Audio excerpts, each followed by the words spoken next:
दोस्तों नमस्कार। कैसे हैं आप लोग? आई होप आप सब अच्छे होंगे। आज मैं आप लोगों के लिए कक्षा 12 का प्री बोर्ड का पेपर लेकर आया हूं, अर्थशास्त्र का। और पिछले मेरे वीडियो में आप लोग इसी चैनल पर व्यवसाय अध्ययन और लेखाशास्त्र का प्री बोर्ड का पेपर कक्षा 12 का मिल जाएगा। तो चलिए देखते हैं इस के आंसर।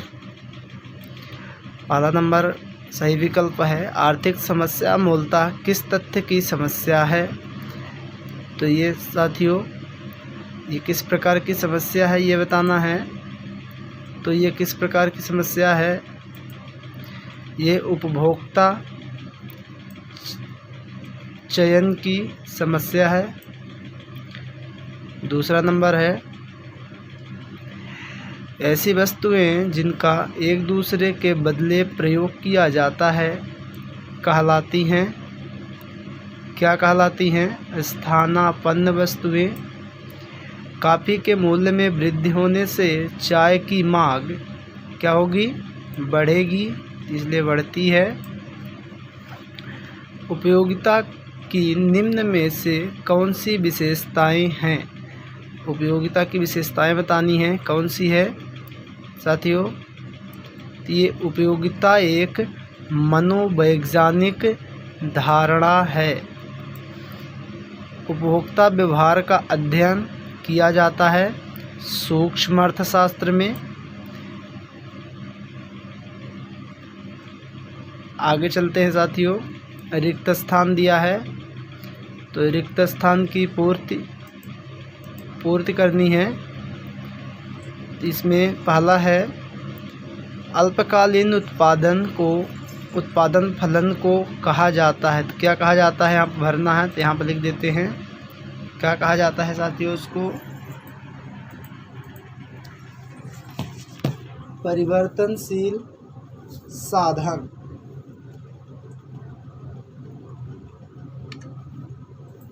यहाँ पर लिख लीजिए परिवर्तनशील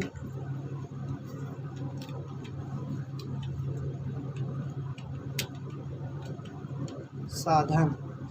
फिर दूसरा नंबर है, पैमाने के प्रतिफल का संबंध खालिस्तान कालीन अवधि से है। किस प्रकार की अवधि से है? यहाँ पर लिख लीजिए अल्पकालीन।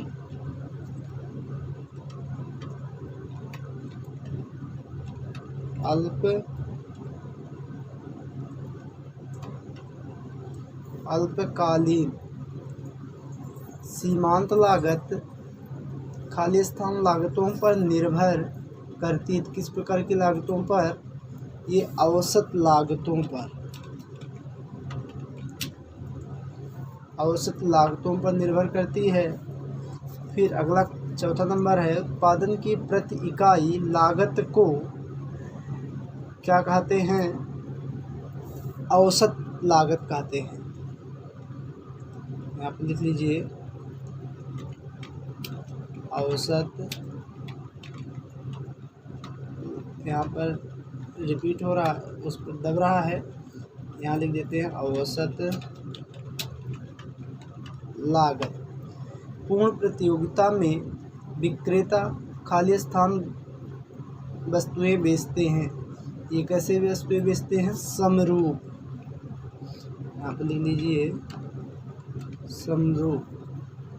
सत्य सत्य बताना है।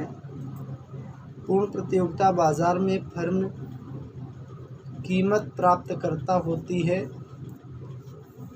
तो ये साथियों असत्य है। दूसरा नंबर है, साधन की मांग व्युत्पन्न मांग होती है। ये सत्य है। तीसरा है, तृतीयक क्षेत्र सेवा क्षेत्र के नाम से जाना जाता है। ये भी सत्य है। तृतीयक क्षेत्र जो होता है सेवा क्षेत्र कहलाता है। यहाँ पर लिख लीजिए सत्य।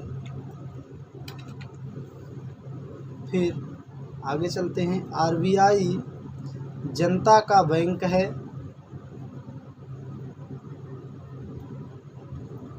तो ये साथियों जो RBI है ये जनता का बैंक नहीं है, ये बैंकों का बैंक है, इसलिए ये क्या हो जाएगा, असत्य।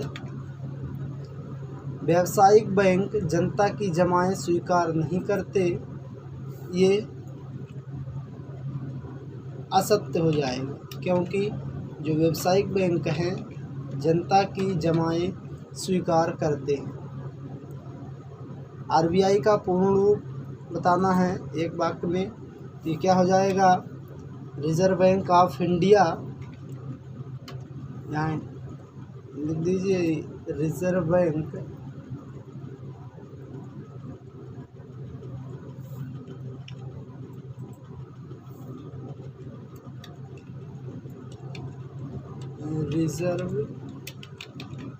Bank of India.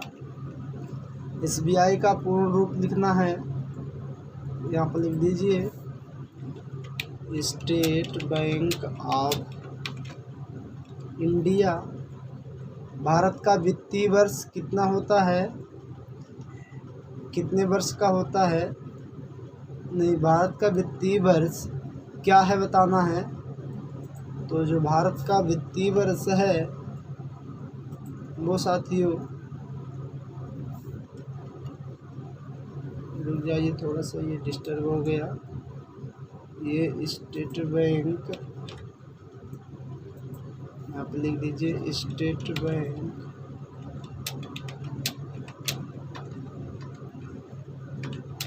Of India. ये भारत का वित्तीय वर्ष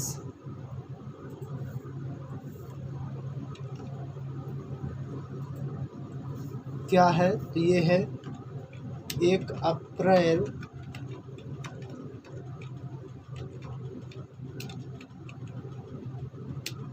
से 31 मार्च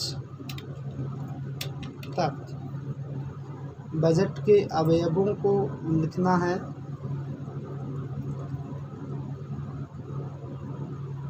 ये अगला क्वेश्चन है, भारत में बजट की अवधि क्या होती है, ये क्या होती है, 1 वर्ष। बजट की जो अवधि होती है 1 वर्ष के लिए बजट जारी किया जाता है। सही जोड़ी में आते हैं,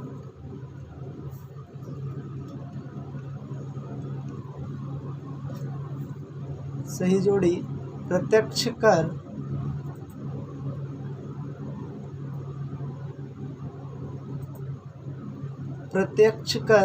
क्या हो जाएगा, ये आयकर जो होती है प्रत्यक्ष कर होती है, और व्यापार संतुलन ये केवल दृश्य मध्य व्यापार संतुलन में आती हैं, और भुगतान संतुलन में दृश्य और अदृश्य दोनों मध्य होती हैं। लेनदारी क्या है, व्यापार वस्तुओं का निर्यात, और देनदारी वस्तुओं का, सॉरी दोस्तों, ये जो लेनदारी होती है वस्तुओं का आयात होता है, और जो देनदारी होती है वस्तुओं का निर्यात होता है। ये 25 नंबर का ऑब्जेक्टिव हमने आप लोगों को बता दिया है। आप लोगों को कैसा लगा हमारा ये चैनल, सब्सक्राइब करिए, लाइक करिए, कमेंट करिए, और हाँ, बेल आइकन दबाना मत भूलिए, और अपने दोस्तों के बीच में इस वीडियो को ज़रूर शेयर करिए। धन्यवाद।